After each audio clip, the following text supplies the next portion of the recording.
Сдруженијето за екологија и заштита на животната средина Екотим Исток од Кочани организираше дводневна обука за правилна селекција, постапување и документирање на отпад, наменета за представници од компании од општината кои се задолжени за управувањето со отпадот.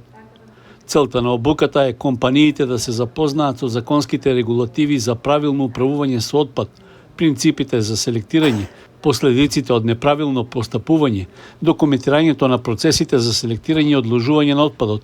Обучувач беше Билјана Митева, лиценциран управител со отпад. Се одржува работилница за правните лица, меѓутоа отворена и за присуство на физички лица, во смисла на правилно управување со отпадот од пакување, со неопасниот отпад, негова селекција, понатамошна преработка, сите законски обврски кои сме должни ние како правни лица да ги преземеме и сите како генератори на отпад од пакување.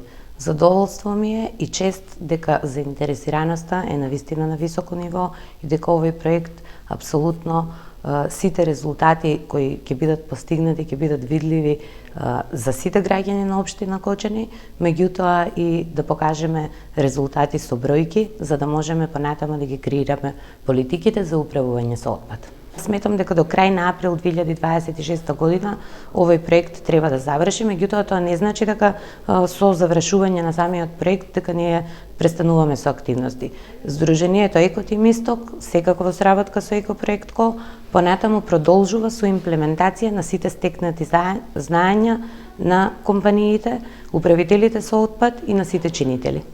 Активноста е во рамки на проектот за екнување на соработката за локално влијание врз јавните политики за справување со отпад во општина Кочани.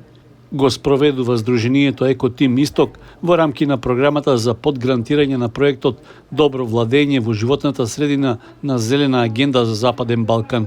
Проектот го имплементираат Центарот за правни истражувања и анализи, Македонското здружение на млади правници и Фронт 2142, а финансиски е поддржан од Европската унија.